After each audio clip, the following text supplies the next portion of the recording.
আসসালামু আলাইকুম রহমতুল্লাহ। সবাই কেমন আছেন?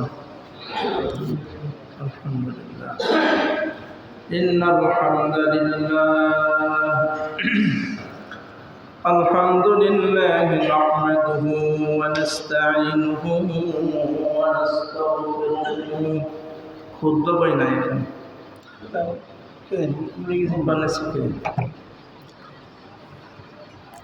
ونعوذ بالله من شرور أنفسنا ومن سيئات أعمالنا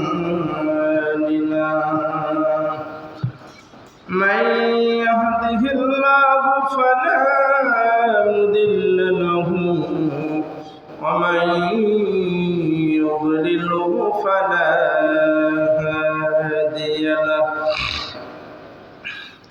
ونشهد أن لا إله إلا الله وأن محمدا عبده ورسوله صلى الله عليه وعلى آله وسلم أرسله بالحق بشيرا ونذيرا وداعيا إلى الله بإذنه وسراجا منيرا أما بعد فأعوذ بالله من الشيطان الرجيم بسم الله الرحمن الرحيم إن الله وملائكته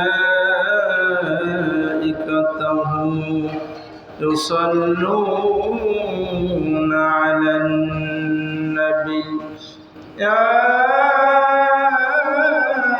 أيها الذين آمنوا صلوا عليه وسلموا تسليما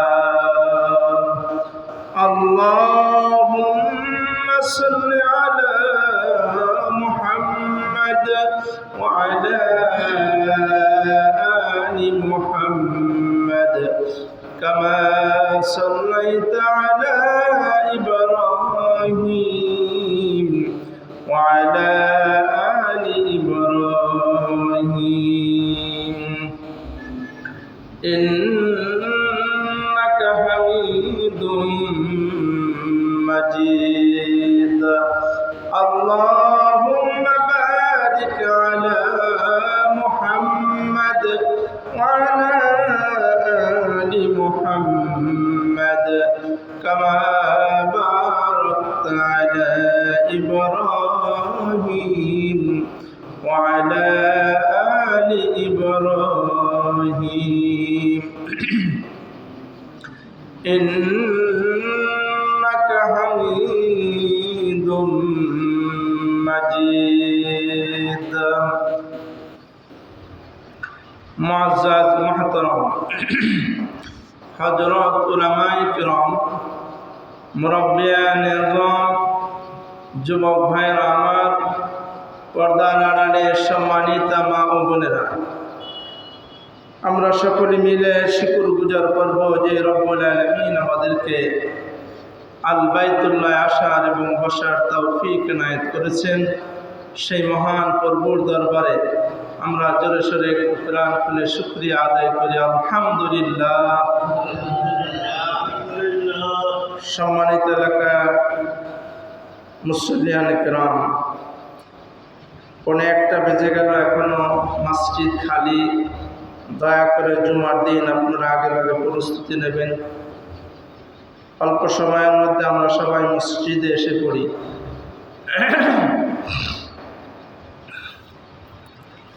গত সপ্তাহের আগের সপ্তাহে আমি শিরিক সম্পর্কে কথা বলেছিলাম। আজকেও শিরিকের আরও বেশ কিছু কোরআন সুন্নাহর মাধ্যমে আলোচনা করা হবে। আল্লাহ তাআলা যেন আমাদের শিরিকটা চেনার, বোঝার, বর্জন করার তৌফিক দান করে। সকলে বলুন আমিন। পৃথিবীতে যত গুনাহ বলতে যত খারাপ কাজ আছে, সবচাইতে শ্রেষ্ঠ গুনাহ হচ্ছে শিরিকের গুনাহ। কিন্তু শিরিকের আলোচনা সচরাচর মসজিদে করে না। শিরিকের আলোচনা করতে গেলে কিছু ঝামেলাও হয়, এই জন্য এই চ্যাপ্টার আর আলোচনা করে না। বেশিরভাগ জায়গায়, একেবারে নাই তা বলবো না, কিন্তু শিরিকটা মুসলিম জীবনে শিরিকটা ভালো করে চিনতে হবে। কারণ শিরিক এত জঘন্য, শিরিক করলে আমল নষ্ট হয়ে যায়, ঈমানও নষ্ট হয়ে যায়। তা আমার জীবনের সমস্ত আমল যদি নষ্ট হয়ে যায়, ঈমান নষ্ট হয়ে যায়, তাহলে তো আমার আর কিছু থাকে না, আমার সব শেষ। এই জন্য শিরিকটা আমাদের ভালো করে চিনতে হবে, বুঝতে হবে। না চিনলে তো আপনি একটা কথার মাধ্যমে শিরিক করছেন, আপনার ঈমান আমল সব শেষ হয়ে গেছে। আপনি তো মনে করেন যে আপনি মুমিন, আসলে আপনি ঈমানদার নাই। আমরা যেন অজু ভঙ্গের কারণ জানি, যে এই কারণগুলি যদি কারো হয়ে যায় অজু নষ্ট হয়ে যায়। নামাজ ভঙ্গের কারণ আছে না? নামাজ ভঙ্গের কারণ আমরা জানি, কিন্তু ঈমানও যে ভেঙে যায় এইটা কিন্তু আমরা জানি না। আর আমাদের দেশের লেখাপড়ার সিলেবাসে ঈমান ভঙ্গের কারণ নাই। এরকম যদি দেওয়া হয়তো যে 10টা ঈমান ভঙ্গের কারণ, এই 7টা অজু ভঙ্গের কারণ, এই 19টা নামাজ ভঙ্গের কারণ, এই 14টা নামাজের ওয়াজিব, এগুলো যেরকম আছে, ঈমান ভঙ্গের কারণগুলি সর্বপ্রথম মানুষকে শেখানো উচিত, যে এই কারণে ঈমান নষ্ট হয়ে যায়। এটা আমাদের জানা উচিত না? কারণ এই যে কারণগুলি, নামাজ নষ্ট হইলেও আবার নামাজ পড়লে হয়ে যায়, বা অসুবিধা হয়েছে আল্লাহ মাফ করে দেবেন। কিন্তু ঈমান যে নষ্ট হয়ে গেছে, এটা তো তওবা না করে আবার নূতনভাবে মুসলমান না হলে আপনার ঈমান নাই। এই জন্য আমাদের শিরিকটা ভালো করে বুঝতে হবে। শিরিকের এলেম প্রত্যেক মুমিনের দিলের মধ্যে থাকা লাগে। বিশেষ করে মা বোনরা শিরিক করে আরও বেশি। তাদের অনেক আকীদা আছে, কাজকর্ম আছে, এগুলোই আগের যুগে এরকম মুরব্বীরা বলতো, তাই এইভাবে বলছে।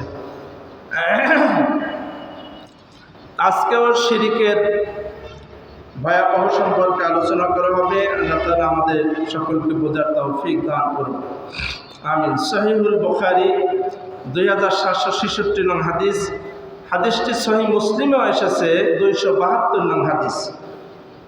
হাদিসটি বর্ণনাকারী হচ্ছে আবু হুরায়রা রাদিয়াল্লাহু তাআলা আনহু থেকে বর্ণিত। নবী করিম সাল্লাল্লাহু আলাইহি ওয়াসাল্লাম ইরশাদ করেছেন, নবীজি বলেছেন, 7টি ধ্বংসাত্মক বস্তু থেকে তোমরা বেঁচে থাকবে। সাহাবীরা বললেন, ইয়া রাসূলুল্লাহ, ওই 7টি বস্তু কি? নবীজি সর্বপ্রথম বললেন, আল্লাহর সাথে যারা শরীক করে, এটা হচ্ছে ধ্বংসের 1 নম্বর কারণ। ধ্বংস হওয়ার 1 নম্বর কারণ হচ্ছে যারা আল্লাহর সাথে শরীক স্থাপন করবে। নবীজি 2 নম্বরে বললেন, যারা জাদু করে, মানুষকে ক্ষতি করে বা মারে। জাদুটনা আছে না সমাজে? কিছু মানুষ আছে, কিছু হুজুররা আছে, তাবিজ কবজ দিয়ে মানুষকে ক্ষতি করে। শত্রুকে এই জাদুটনা করে একটা নির্ধারিত টাইমের মধ্যে মারাও যায়, এমনও তাবিজ আছে। আল্লাহ রসুলকে কাফেররা জাদু করেছিল। তার দাদি মোবারকের চুল নিয়ে এর থেকে চিরুনিতে গিট দিয়া জাদু করেছিলেন। নবীজি 6 মাস পর্যন্ত খুব গুরুতর অসুস্থ ছিলেন। পরে আল্লাহ পাক জিবরাইলের মাধ্যমে কোথায় জাদু করছে, কোথায় চিরুনিটা রাখছে, এগুলো সব বের করে যখন এটা খুলে বলানো হয়েছে, আল্লাহ রসুল সুস্থ হয়ে গেছে। এই জাদুটনা। আবার একটা মেয়ে আপনি পছন্দ করেছেন, সেটা সে 1 সপ্তাহের মধ্যে আপনার কাছে পাগল হয়ে চলে আসবে। এরকমের তাবিজ তুবিজ আমাদের হুজুররা দেয়, মোবাইলেও অ্যাড দেয়, 1 সপ্তাহের মধ্যে বশীকরণ করে দেয়। এই পাগলামি আমাদের সমাজে নামধারী কিছু হুজুররাও করে। এই তাবিজের ব্যবসা করা, এই জাদু করা, মানুষকে ক্ষতি করা। শাশুড়ি পুত্রবধূকে তাবিজ করে যেন চলে যায়, বাড়িতে না থাকতে পারে। আবার পুত্রবধূ শাশুড়িকে তাবিজ করে, আমার শাশুড়ি জ্বালা দেয়, সে যেন সাইজ হয়ে যায়। এভাবে নিজের স্বামীকে কন্ট্রোলে রাখার জন্য তাবিজ করে। এগুলো মা বোনদের মধ্যে এই সমস্যাটা খুব বেশি, অনেক জায়গায় অনেক এলাকায় এগুলো খুব বেশি আছে। তাই জন্যে জাদু করে মানুষকে এই তাবিজ কবাজ দিয়ে ক্ষতি ছাড়া এতে কোনো লাভ নাই, এগুলো এবং শিরকের অন্তর্ভুক্ত। এই জাতীয় কোনো তাবিজ কবাজের আপনারা কাছে যাবেন না, এটা হচ্ছে ধ্বংসের কারণ। নবী করিম সাল্লাল্লাহু আলাইহি ওয়াসাল্লাম 3 নম্বরে বললেন, সাহাবীরা যারা বিনা কারণে বিনা দোষে অন্যায়ভাবে কোনো মানুষকে হত্যা করবে, সে হচ্ছে মারাত্মক ধরনের গুনাহ করল, সে ধ্বংস হয়ে গেল।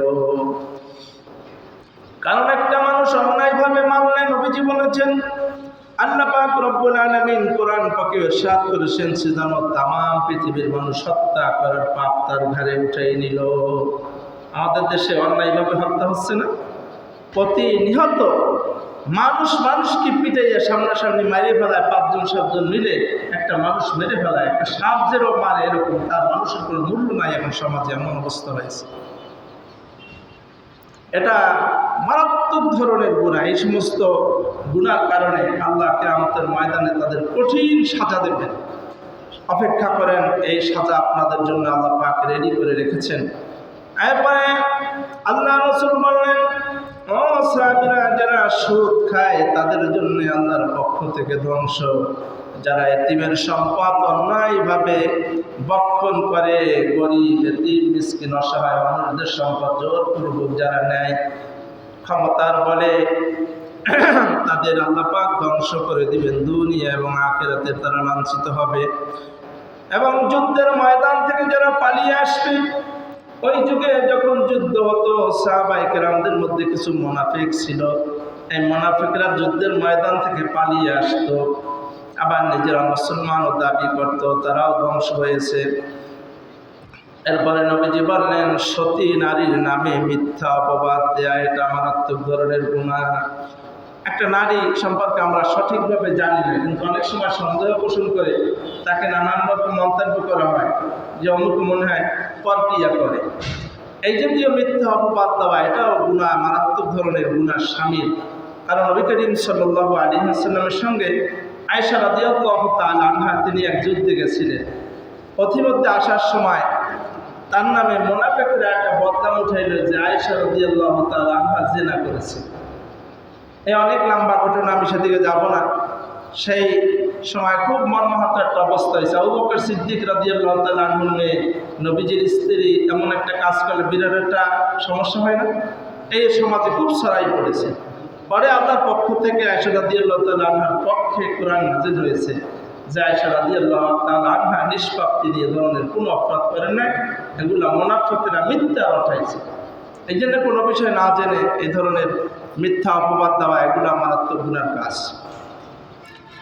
সূরা তাওবা 113 নং আয়াতে আল্লাহ পাক রব্বুল আলামিন ইরশাদ করেছেন, মা কানা লিন-নাবিয়্যি ওয়াল্লাযীনা আমানু আন ইস্তাগফিরু লিল-মুশরিকিন। আল্লাহ পাক রব্বুল আলামিন বলেন, নবী এবং যারা ঈমান এনেছে তাদের জন্য এটা মানায় না এই কাজটা যে তারা কোনো মুশরিকদের জন্য কখনো দোয়া ইস্তেগফার করবে। এমনকি যদি তার একেবারে ঘনিষ্ঠ আত্মীয় হয়, তারপরেও তাদের জন্য দোয়া করা যাবে না। যখন এটা পরিষ্কার হয়ে গেল যে আসলে সে জাহান্নামী, তার জন্য কোনো দোয়া করা যাবে না, আল্লাহ পাক রব্বুল আলামিন দেখেন কত কঠিন কথা বলেছে। আপনার একান্ত রক্তের আত্মীয় যদি হয়, তারপরেও যদি সে লোকটা মুশরিক হয়, কবর পূজারী হয়, তার জন্য দোয়া করা যাবে না। আমাদের সমাজে এরকম আছে না, হাজার হাজার মানুষ মাজার পূজারী, মাজারকে সেজদা করে, মুশরিকের গান গায়, শাহ আলী বাবার গান গায়, এরকম অনেক আলেমও তো আছে। এই যারা করে এদের জানাজা করা জায়েজ নাই, আল্লাহ স্বয়ং নিষেধ করেছে। আমি আল্লাহকে বাদ দিয়ে এরা মাজারে মানুষকে পূজা করেছে, সিজদা করেছে, এরা মুশরিক, এদের তোমরা দোয়া করতে পারবে না। মা কানা লিন-নাবিয়্যি ওয়াল্লাযীনা আমানু, সে যদি তোমার রক্তের আত্মীয় হয় তারপরে তার জানাজা যাবে না, এর কোনো জানাজা চলবে না। এই জন্যে শিরিক এত জঘন্য। আল্লাহকে বাদ দিয়ে যারা মাজারে পীরের কাছে অনেক কিছু আশা করেছে, তাহলে এখানে শরীক হয়ে যাবে। সব কিছু দেওয়ার মালিক কে? আল্লাহ। আমরা সন্তান পীরের কাছে যাই নানান নিয়াত করে, যে এখানে গেলে পীর সাহেব আমাদের দোয়া দিয়ে দিলে আমার সন্তান হবে, বা তার কাছ থেকে একটা তাবিজ আনলে আমার আল্লাহ সন্তান দিবে। এই আকীদা, এটাও শিরিক না আকীদা। কারণ সন্তান দেওয়া নেওয়ার মালিক হচ্ছেন আল্লাহ। এই জন্য সব কিছু চাইতে হবে একজনের কাছে, তিনি কে? আল্লাহ। এটা আমাদের ভালো করে বুঝতে হবে। সূরা কাহাফ 110 নং আয়াতে আল্লাহ পাক রব্বুল আলামিন ইরশাদ করেছেন, ফামান কানা ইয়ারজু লিকা রাব্বিহি ফালিয়ামাল আমালান সালিহান ওয়া লা ইশরিক বিইবাদাতি রাব্বিহি আহাদা। খুব খেয়াল করে শুনেন, আল্লাহ পাক রব্বুল আলামিন সূরা কাহাফের 110 নম্বর আয়াতে ইরশাদ করেছেন, অতএব তোমাদের মাঝে যদি কেউ আমি আল্লাহ পাকের সাক্ষাৎ করতে চায়, আমি আল্লাহকে পাইতে চাই, দেখা করতে চায় আখিরাতে, তার দুইটা কাজ করতে হবে। আল্লাহ বললেন সে যেন বেশি বেশি নেক আমল করে। 2 নম্বরে আল্লাহ শর্ত লাগাইছেন, সে যেন আমি আল্লাহ পাকের কোনো ইবাদতে শরীক না করে। আল্লাহকে যদি কেউ পাইতে চায়, আল্লাহর সাক্ষাৎ যদি কেউ আশা করে, আল্লাহ বলেন সে 2টা কাজ করবে। একটা হচ্ছে বেশি বেশি নেক আমল করবে, 2 নম্বর হচ্ছে নেক আমলের মধ্যে কোনো শিরিক থাকতে পারবে না। আমলের মধ্যে শিরিক হয় কেমনে বুঝবেন? আপনি মনে করেন এখন কোরবানি দিচ্ছেন না, আমাদের এই অবস্থাটা মনের মধ্যে হয় অনেকেরই, যে বছর টাকা পয়সা প্রতি বছরই তো কোরবানি দিই, এবছর একটু অসুবিধা আছে, কোরবানি দেওয়া যায় না, তা মানুষ কি বলবে, এবার হঠাৎ কোরবানি দিল না, কি সমস্যা হয়েছে। আবার দেখা যায় ছেলে বিয়ে দিয়েছে বা মেয়ে বিবাহ করাইছে, নূতন আত্মীয় স্বজন হয়েছে, কোরবানি না দিলে মান সম্মানের একটা ব্যাপার। এই নানান দিক চিন্তা করে মনের মধ্যে, এরপরে বাধ্য হয়ে সে কোরবানি দেয়। এই যে সে মানুষকে দেখাবার জন্য কোরবানি করলো, তাহলে ইবাদতটা কি আল্লাহর জন্য হয়েছে না মানুষকে দেখাবার জন্য? এটাও শিরিক হয়ে গেছে। আমাদের সমস্ত ইবাদত হবে একমাত্র আল্লাহ পাকের জন্য। এটাই হচ্ছে তাওহীদ, এটাই হচ্ছে লা ইলাহা ইল্লাল্লাহ। আমরা এক আল্লাহর গোলামি করতে হবে। নবীরও গোলামি করা যাবে না। নবীও গোলামি করতেন কার? আল্লাহ পাকের ইবাদত করতেন। রাতে জেগে জেগে নবীজি এত ইবাদত করতেন আল্লাহ পাকের, তার পা মোবারক খুলে দেয়। সহিহ বুখারী 2645 নং হাদিসে রাসূল কারীম সাল্লাল্লাহু আলাইহি ওয়াসাল্লাম ইরশাদ করেন, মুআজ, আল্লাহ রাসূল মুআজকে বললেন, মুআজ বলো তো বান্দার নিকট আল্লাহর হক কি? মুআজ বললেন, ইয়া রাসূলুল্লাহ, এটা তো আল্লাহ এবং আল্লাহর রাসূল ভালো জানেন। তখন আল্লাহর নবী বললেন, শোনো মুআজ,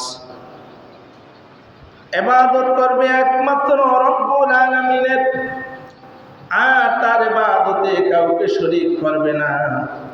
এরপরে আল্লাহ পাক বললেন, যদি কেউ আমি আল্লাহ পাকের ইবাদত করে আর ইবাদতে যদি কারো শরীক না করে, শিরিকের গুনাহ না করে, তাহলে আমি আল্লাহর ওয়াদা হচ্ছে ওই বান্দা যদি আমার ইবাদতে শরীক না করে, আমি আল্লাহ ওয়াদা করলাম ওই বান্দাকে আমি আল্লাহ জাহান্নামে দেব না, শাস্তি দেব না।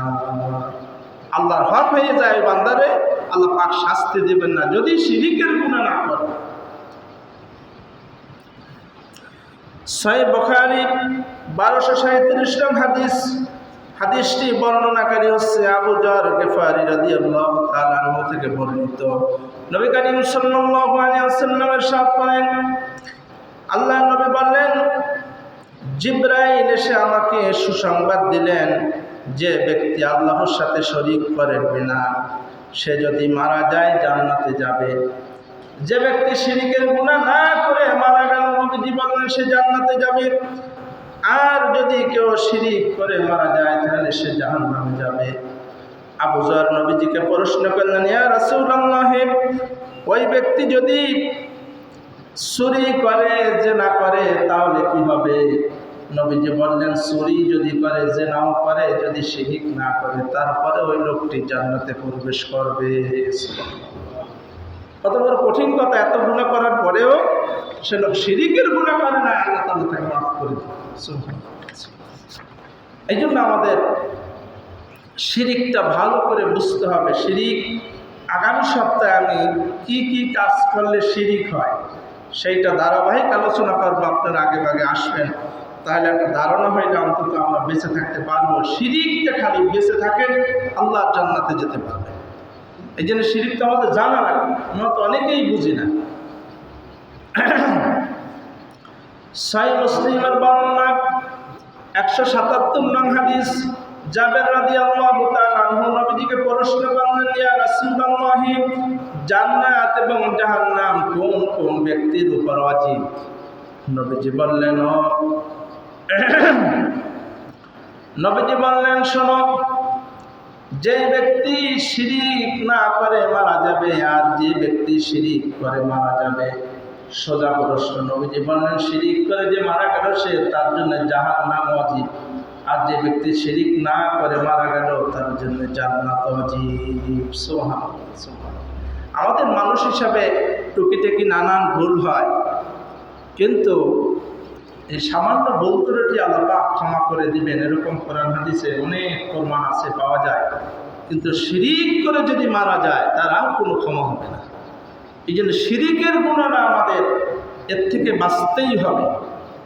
শিরিক হচ্ছে নিজের বাবা লালন পালন করে আমাদেরকে বড় করেছে, সেই বাবাকে যদি বাবা না বলে আর একজনকে আপনি বাবা বলেন, এটা বাপ মার কষ্ট বাজে না? এই তো স্বাভাবিকভাবে সন্তান যখন বিবাহ করে তখন শ্বশুর শাশুড়ি নূতন নূতন খুব তাদের প্রশংসা করে, বেশি বেশি ভালোবাসে। মা বাপ খোঁজখবর নেয় না, শাশুড়িরে ভালো ভালো পুরস্কার দেয়, ভালো ভালো খাওয়ায়। এইটা কি মা বাপের কষ্ট না খুশি? তাদের মা বাপ এটা সহ্য করতে পারে না, অনেক কষ্ট হয়। কারণ এই ছেলেটাকে তিলে তিলে জন্ম দেওয়ার পর লালন পালন করে লেখাপড়া করা এই পর্যন্ত মানুষ করতে তার যে কত শ্রম, কত টাকা ব্যয় হয়েছে, তাই না?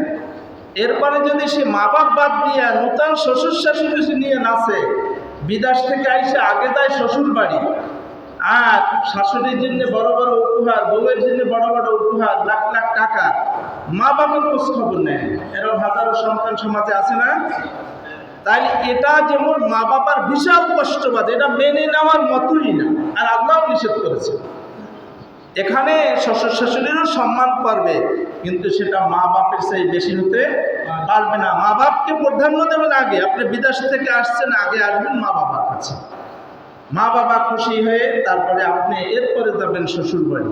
স্ত্রীকে দেবেন, নিষেধ করা হয় না। শাশুড়িও আপনার স্ত্রীর মা, তাকেও সম্মান করবেন, খাওয়াবেন, দিবেন, কিন্তু মাকে বেশি দিতে হবে। মার হক রয়েছে। আপনার শাশুড়ি আপনাকে পেটে ধরে নাই, গোমুজ চালায় নাই, লেখাপড়া করায় নাই। আপনার শ্বশুর আপনাকে গান ঝরানো পয়সা দিয়ে লেখাপড়া করায় নাই, বড় করে নাই। হক তার বেশি। বাবার না, মায়ের না? এটা তো একটা বাস্তব। এইখানেই শিরকটা হচ্ছে এভাবে। ঠিক আল্লাহ পাক খাওয়া আমাদের সৃষ্টি করেন, লালন পালন করেন, এরপরে যদি বাদ দিয়ে যাই আমরা মূর্তির সামনে, মাজারের সামনে মাথা নত করি, তখন আল্লাহর কষ্ট বাজে না? যে ব্যাকুব আমি আল্লাহ লালন পালন করলাম, খাওয়াইলাম, আমি বড় করলাম, এত নাজ নিয়ামত দিয়ে ভরে দিলাম, এখন যাই সে ইবাদত করে মূর্তির, ইবাদত করে মাজারের একটা মরামত ধরে। এই ব্যাকুব এর কোনো রকম ক্ষমা হবে না। খোলামেলা বলছেন তো শিরিক কি জিনিস? এটা হচ্ছে শিরিক। কোনো মা বাবা এই বিষয়টা মেনে নিতে পারে না যেমন, আর আল্লাহ পাক এই বিষয়টা মেনে নিতে পারে না। অন্য যত গুনাহ হোক আল্লাহ পাক হয়তো ক্ষমা করবেন, এভাবে হাদিসে প্রমাণ আছে, কিন্তু শিরিক করলে আল্লাহ পাক ক্ষমা করবেন না। সূরা ফাতিহার 6 নম্বর আয়াতে আল্লাহ পাক রব্বুল আলামিন বলেন, ويعذب المنافقين والمنافقات والمشركين والمشركات الظانين بالله ظن السوء। আল্লাহ পাক রব্বুল আলামিন বলেন, আল্লাহ তাআলা মুনাফিক পুরুষ, মুনাফিক নারী, মুশরিক পুরুষ, মুশরিক নারী, এদেরকে আল্লাহ পাক শাস্তি দেবেন। যারা আল্লাহ সম্পর্কে খারাপ ধারণা রাখে, তারা নিজেরাই মন্দের খপ্পরে পড়ে গেছে। আল্লাহ তাআলা তাদের উপর রাগান্বিত হয়ে আছেন, তাদের উপর আল্লাহ পাক লানত বর্ষণ করেছেন। তাদের ঠিকানা হবে জাহান্নাম। আল্লাহ পাক বলেছেন মুশরিক মুনাফিক নারী, মুনাফিক পুরুষ আর মুশরিক নারী আর মুশরিক পুরুষ এদেরকে আল্লাহ পাক ক্ষমা করবেন না, কারণ এরা আল্লাহর উপর খারাপ ধারণা রাখে। মনে করছে এই যুদ্ধ হবে, এই যুদ্ধে আল্লাহ পাক তাদের সাহায্য করবেন না। তারা এভাবে বলতো এই যুদ্ধে গেলে এরা কঠিনভাবে হেনস্থ হবে। এটা হুদাইবিয়ার সন্ধির পরে আয়াতটা নাজিল হয়েছিল যে তারা বলতো এই মক্কায় এখানে গেলে এরা ধ্বংস হয়ে যাবে, এদের আল্লাহ সাহায্য করবেন না। আল্লাহ পাক যে কোরআনে কমিটমেন্ট করেছেন যে জান্নাত হবে অনেক সুন্দর, জাহান্নাম হবে, এটা নিয়েও তারা সন্দেহ পোষণ করে এবং আল্লাহ যে ইনসাফের ভিত্তিতে বিচার ফয়সালা করবেন কিয়ামতের ময়দানে, এটাও তারা অবিশ্বাস করত। এই জন্য আল্লাহ পাক বলছেন আমার সম্বন্ধে যারা এভাবে খারাপ ধারণা করে এদের আমি কখনো ক্ষমা করব না। আল্লাহ পাক রব্বুল আলামিন কোরআনে কারিমে সূরা সাফফাতের 85 নম্বর থেকে 87 আয়াতে ইরশাদ করেছেন, ইযা ক্বালা লিআবিহি ওয়া কওমিহি মাযা তা'বুদুন আইফকান আলিহাতান দুনাল্লাহি তুরিদুন ফামা যান্নুকুম বিরাব্বিল আলামিন। আল্লাহ পাক রব্বুল আলামিন বলেন, তোমরা কিসের পূজা করছো? তোমরা কি আল্লাহকে বাদ দিয়া সম্পূর্ণ মিথ্যা ওলি বা মাবুদগুলোকে ইবাদত করছো, তাকে চাও?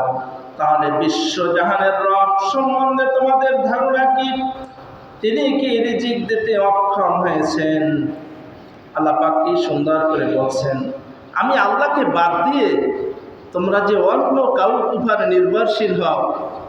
এমন কথা আমরা বলি যে এমন অসুস্থ হয়েছে ওই ডাক্তারটা না হলে বাঁচতামই না।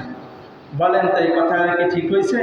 কোনো ডাক্তার বাঁচাইতে পারে? পৃথিবীর সব ডাক্তার যদি একত্রিত হয়ে চিকিৎসা করে, আল্লাহ যদি তার হায়াত শেষ করে দেন, বাঁচার কোনো কায়দা আছে? বলতে হবে আল্লাহ পাক আমাকে বাঁচাইছেন ওই ডাক্তারের উসিলায়, সে চেষ্টা করেছে। বাঁচাবার মালিককে আল্লাহ। আমরা এভাবে বলি ডাক্তার না হলে বাঁচতামই না। এককালে এমন সুন্দর ডাক্তার এমনভাবে চিকিৎসা করছে, আল্লাহ সুস্থ করে বলাইছে আমাকে। যাই হোক, এভাবে কথার মধ্যে শিরিক হয়ে যায়। তা আল্লাহ বলছেন বাঁচাইলাম আমি তোমাকে, হায়াতের মালিক তো আমি, তা আমি বাঁচাইলাম, তুমি প্রশংসা করলা কার? ডাক্তার তোমাকে বাঁচাইছে। এই কথা বললে তখন আল্লাহ পাক খুব কষ্ট পায়, যে বান্দা আমার নাফরমানি করেছে। আল্লাহ পাক বলছেন তোমরা মাজারের পূজা করবা, তাবিজের ভরসা করবা, আবার আমি আল্লাহকে আল্লাহ বলেও ডাকবা। এভাবে হবে না, তোমাদের ইবাদতটা হতে হবে শিরিক মুক্ত। আল্লাহ বলছেন তোমরা যে অন্য কারো কাছে যাও, ধর্ণা দাও, তা আমি আল্লাহ কি তোমাদেরকে রিজিক দেই না? রিজিক কি এখন আল্লাহ পাক দেয় কিনা? কেউ না খাই মরছে? আল্লাহ পাক রব্বুল আলামিন বলেন আমাকে বাদ দিয়ে যদি অন্য ওলি বা মাবুদের ইবাদত করো, গোলামি করতে যাও, তাহলে বলো আমার দোষটা কি? আমি কি অক্ষম হয়ে গেছি? নদী সাগরে যত প্রাণী জগৎ আছে তাদেরকে রিজিক দেয় কি? তারা কি কমপ্লেন করেছে যে সাগরের মাছগুলা সব কিনারে চলে আসছে, আমাদের রব অক্ষম হয়ে গেছে, আমরা এখন খাবার আগের মতো পাই না, না খেয়ে কষ্ট পাই? এরকম কোনো অভিযোগ আছে নাকি? এরকম কোনো অভিযোগ আছে নাকি? আল্লাহ পাক বলেন জঙ্গলে যত পশুরা আছে, এই পশুরা কি না খেয়ে গ্রামে চলে আসছে যে আমরা জঙ্গলে আগের মতো এখন খাবার পাই না, এখন আর জঙ্গলে থেকে লাভ নাই, আমরা গ্রামে চলে যাই, মানুষ ধরে ধরে খাবো। পশুদের স্বাস্থ্য ভালো না? কি সুন্দর স্বাস্থ্য, কেউ খাবার দেয় না। জঙ্গলের বাঘ আর আমাদের যে ওই চিড়িয়াখানার বাঘ একরকম। আল্লাহ পাকের মতো আমরা খাওয়াইতে পারি না, বাইন্দে সেন্দে তাদেরকে কষ্ট দেই। জঙ্গলের হরিণ বা কত শক্তিশালী, কত সুন্দর দেখতে, এগুলাকে লালন পালন করে আল্লাহ পাক লালন পালন করছেন। তা আল্লাহ বলছেন, আমাকে বাদ দিয়ে যে অন্য কোনো ওয়ালির ইবাদত করতে যাও, অন্যের কাছে কিছু আশা করো, তাহলে আমার অক্ষমতা রাখে। আমি কি আগের মতো রিজিক দিই না?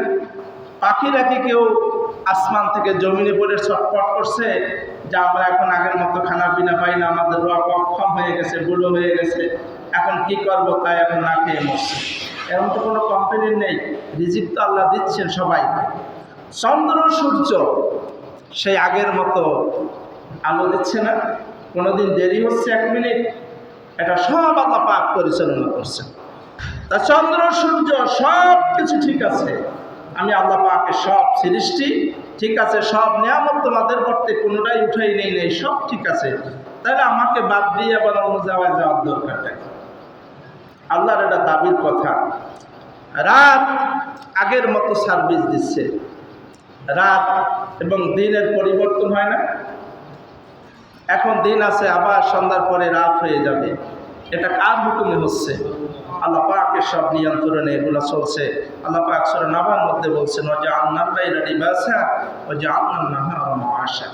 আল্লাহ পাক বলছেন, আমি রাতকে তোমাদের জন্য বিশ্রামের জন্য সৃষ্টি করেছি, আর দিনকে বানাইছি তোমরা কাজকর্ম করবে, সংসার ধর্ম করবে, এই জন্য চাকরি নকরি ব্যবসা বাণিজ্য নিয়ে তোমরা কাজ করবে, এই জন্য দিনকে সৃষ্টি করেছি। কিন্তু আল্লাহ পাকের এই কোরআন এবং সুন্নাহর নিয়মের বাইরে গেলেই আমরা ক্ষতিগ্রস্ত হয়ে যাই। বর্তমানে মানুষ বেশি অসুস্থ হয়, কারণ কি জানেন? আল্লাহ পাকের বিধান হচ্ছে রাতে বিশ্রাম করবে পরিপূর্ণভাবে, 8 ঘন্টা ঘুমাবে। তা আমরা এখন মোবাইল ডিজিটাল যুগে আইসে মোবাইল নিয়ে রাত 3টে পর্যন্ত ফেসবুক দেখে, সারা বিশ্বের খবর সব একদিনে দেখতে চায়। এইগুলো দেখতে দেখতে রাত বাজে 3টা, এরপরে ঘুমায়। ফজরের বরকতময় সময়, যে সময় উঠলে আবহাওয়া ভালো, স্বাস্থ্য, একটু নামাজে যাবে, হাঁটতে শারীরিক উপকার হবে, এই বিশেষ সময় আমরা তাই ঘুমাই। তা এখন এই যে আপনি রাতে মূল যে ঘুমটা রাতের সময় ঘুমাইলাম না, এই ঘুম দিনে জীবনেও স্বাস্থ্যের জন্য ওই রকম উপকারে আসবে না। রাতে উজাগার করলে তাদের ক্যান্সার হয়, রাতে উজাগার করলে গ্যাস্ট্রিক হয়, আমাশার সমস্যা হয়, অনেক রোগ শরীরে বসা হয়। আর রাতে যারা ঠিক মতন ঘুমায়, রাত্রে এসার পরে খাওয়া দাওয়ার পরেই 9টার মধ্যে ঘুমাই পড়বে, রাত 3টে পর্যন্ত তার 7-8 ঘন্টা ঘুম হয়ে যাবে, বা 4টে পর্যন্ত। এরপর উঠে পারলে তাহাজ্জুদ করবে, যদি তাও না পারে অন্তত ফজরের নামাজটা জামাতে যাই পড়বে। পরিপূর্ণভাবে ঘুম দিতে পারলে সারাদিন সমানে কাজ করবে, শরীর দুর্বল হবে না। কিন্তু রাত্রে আমরা মূল ঘুমটা ঘুমাই না, পরে চাকরি নকরি ব্যবসা বাণিজ্যে মন বসে না, শরীর থেকে খারাপ, ঘুম হয় না, চোখ বুঝে বুঝে দোকানদারি করতেছে, গাড়ি চালায়, ঘুম আসে, অ্যাক্সিডেন্ট করে যায়, হয় না এরকম? অনেক ড্রাইভার দেখবেন ওই গাড়ি চালাইলে এমনিও একটু ফিসফিস করে বাতাস লাগে, ভালো লাগে, তো ওই বাতাসে আসতে ঘুম আসে, নিজেও টের পায় না, হঠাৎ করে অ্যাক্সিডেন্ট করে ফেলে। এক পলকেই তো কাজ হয়ে যায়। মেইন রোডে গাড়ি চালাইলে 1 সেকেন্ডের মধ্যে বিপদ হয়ে যায়। অনেক গাড়ি এভাবে মাইক করে দেখা যাচ্ছে, তারা জানা গেছে পরে যে ঘুমের জিমটি আসছে, অ্যাক্সিডেন্ট করছে। এই যে রাতে ঠিক মতন ঘুমায় না। এই জন্য আমাদের আল্লাহ পাকের নিয়ম যেটাই আমরা না মানব, সেখানেই আমরা বিপদগ্রস্ত হব।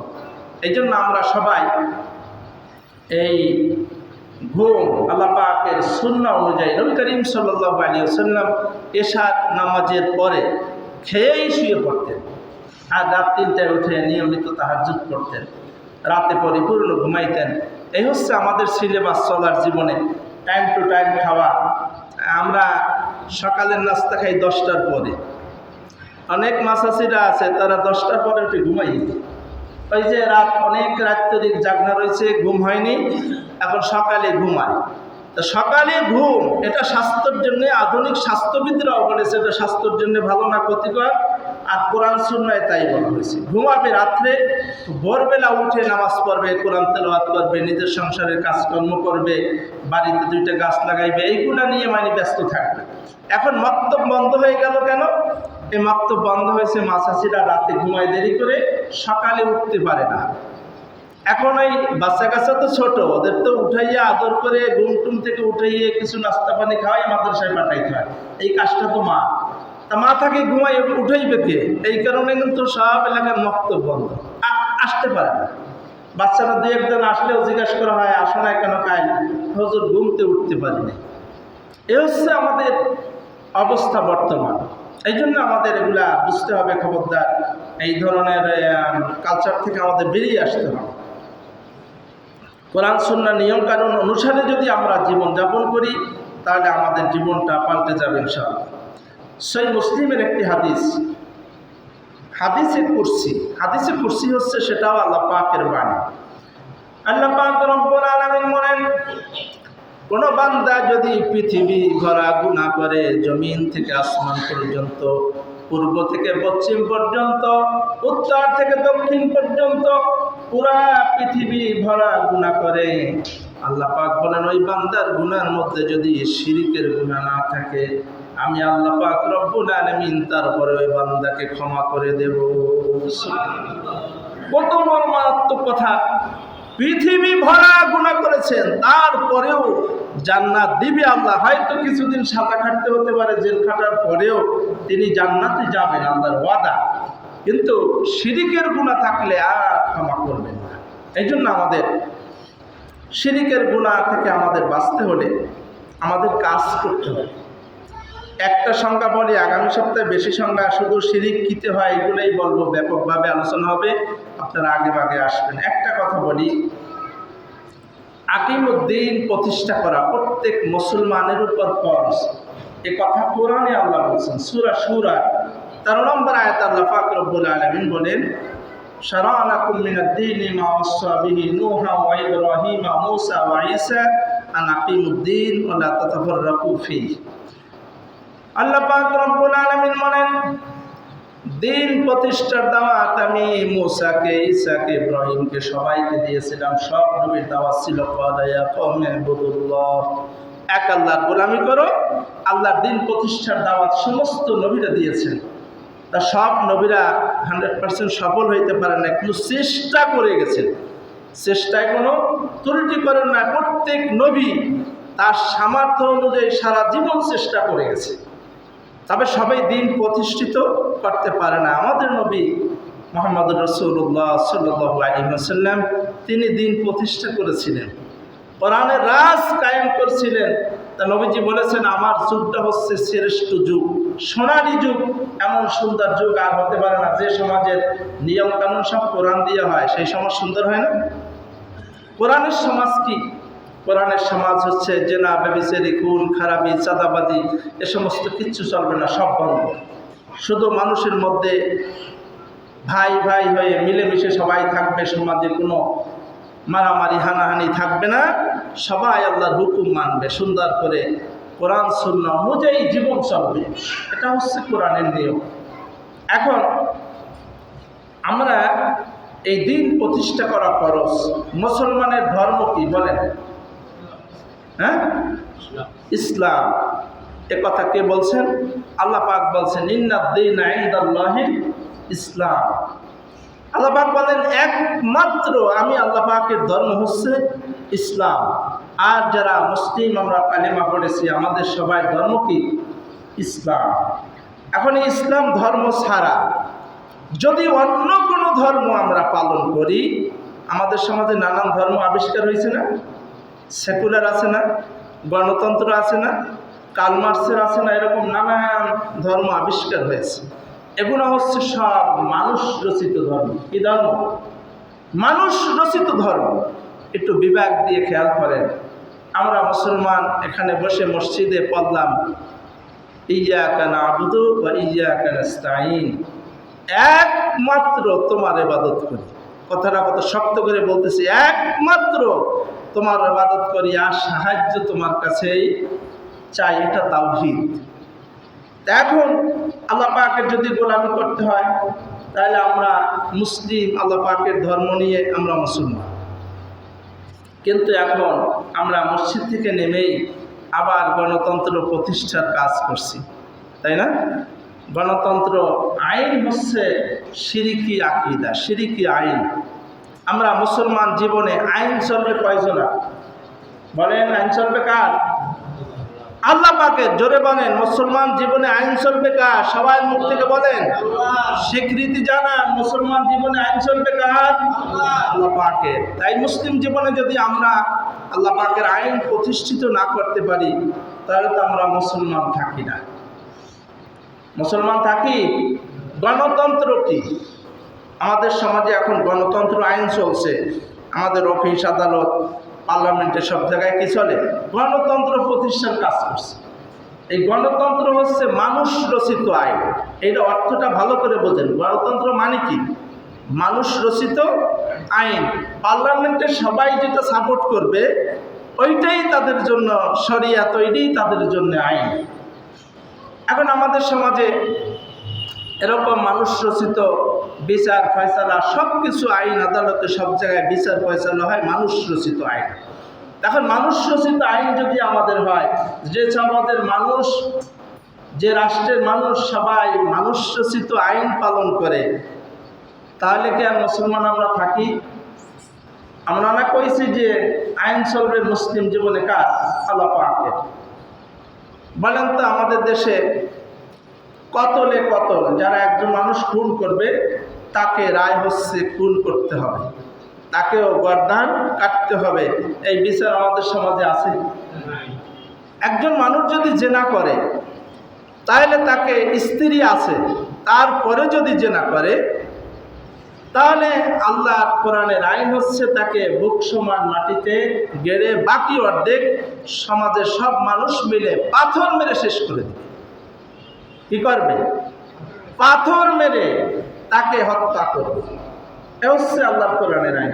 এই আইন আমাদের সমাজে আছে? এই আইনটা যদি থাকতো বাস্তবে, এই সমাজে কারো স্ত্রী নেওয়ার ভয় ছিল, এখন তো সবে আতঙ্ক, স্ত্রী একজন আর লইয়া যায় রাখবে।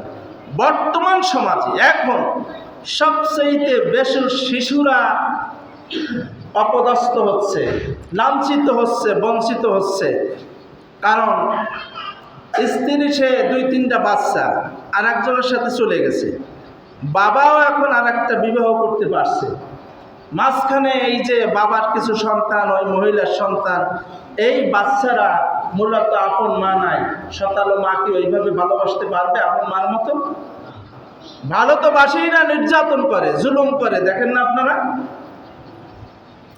এখন এই ছেলেরা মা হারা হলো, অনেকে বাবা হারা হলো। এই যে বাচ্চারা এখন শিশু নির্যাতন চলছে, এগুলা হচ্ছে কেন? এই বিচার নাই। এই জমিনে যদি এই বিচার থাকতো, কেউ জেনার কথা স্বপ্নেও মনে করত না যে যদি আমি ধরা পড়ি তাহলে আমার আর উপায় নাই।